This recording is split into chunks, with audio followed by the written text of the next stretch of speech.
Hello, I'm Tyler Smith, and thank you so much for watching Rediscover Movies on YouTube. This is just one of several reviews available on our YouTube channel, along with various trailers of movies that are currently streaming on the Rediscover television streaming platform. So today we're going to be discussing Matt Reeves' The Batman.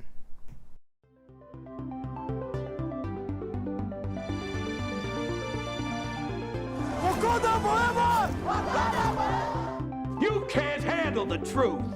What a gift, don't you think, from Mr. Wallace to the world?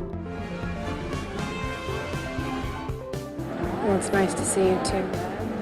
Obi-Wan, we meet again at last. Eddie, is there anything you can't do?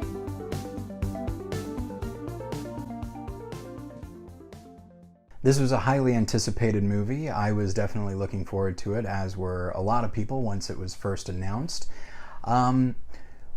Warner Brothers has been doing some interesting things with Batman lately. I, for one, have actually been enjoying what Ben Affleck has been bringing to the character, but this has been a new reboot starring Robert Pattinson, which a lot of people had issues with, usually people that were only familiar with him from the Twilight movies.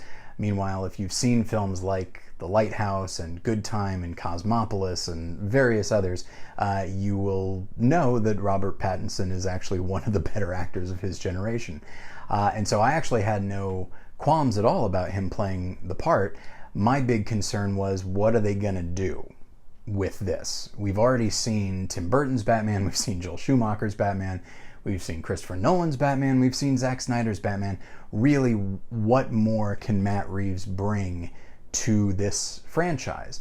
And when I finally saw the film, I was pleasantly surprised, because what Matt Reeves brought was, yes, certainly a sense of dark grittiness. We've seen that before. But from a storytelling standpoint, that is what really impressed me.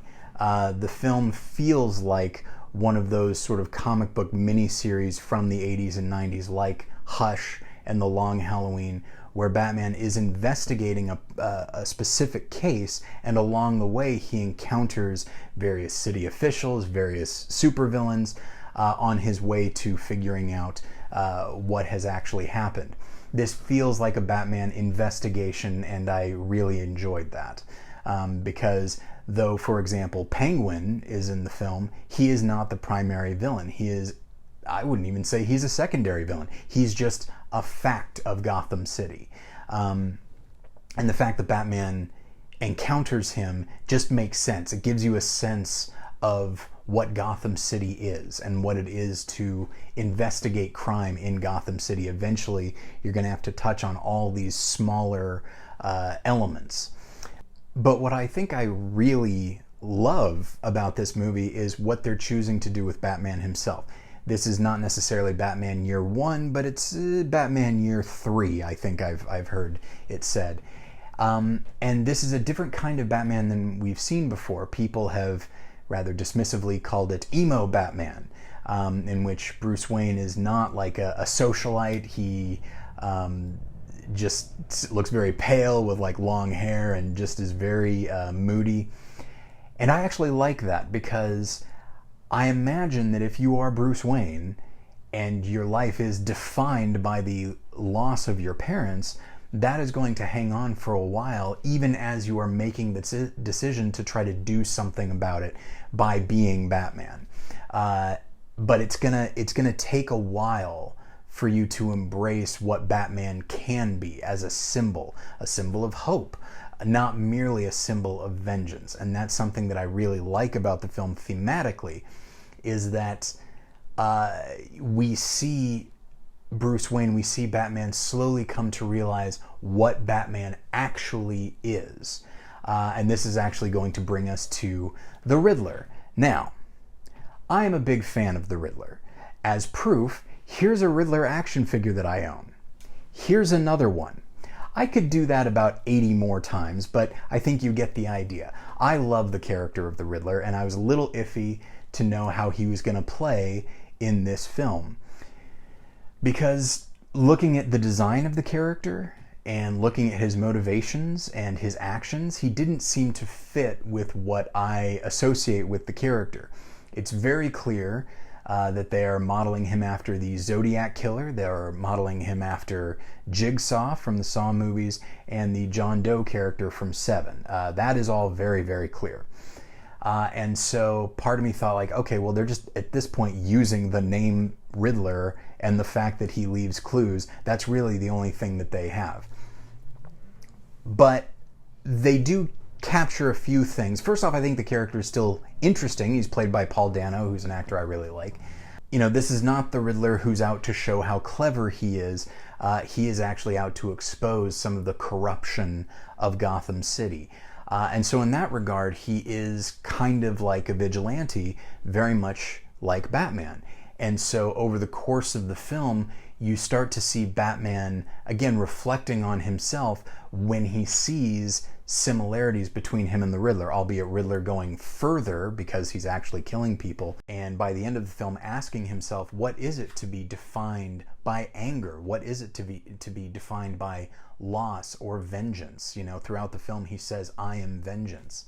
And so Riddler does serve a very specific function thematically.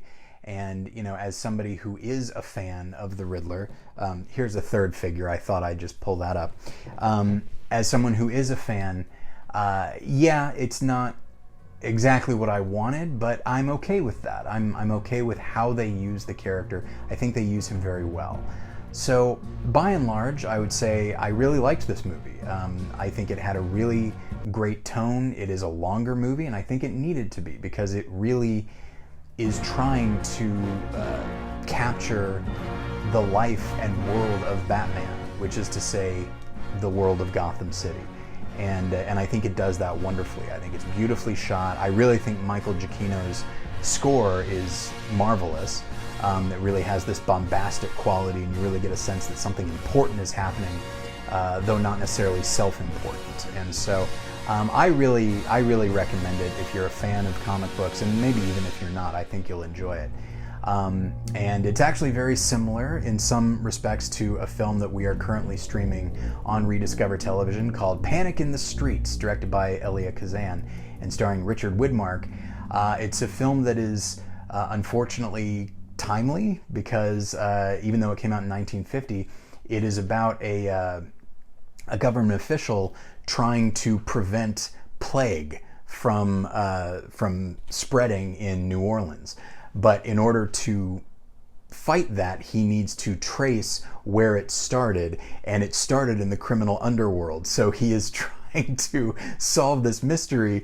And if you're familiar with film noir, which I think this film probably counts as film noir, you know that people by and large are pretty tight-lipped. They're not really eager to tell things to government officials. And so you have this guy trying to do something good, and in the process he is encountering these lowlives who are not giving him any information. It's kind of amusing, but the film is also just really well written, really well directed, beautifully acted. I think it's Jack Palance's first appearance.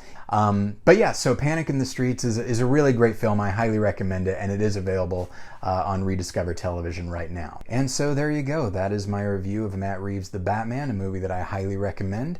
Once again, you can subscribe to our YouTube channel. You can like this video. Feel free to share it if you like. And check out our other reviews on the YouTube channel as well. Thank you so much for watching.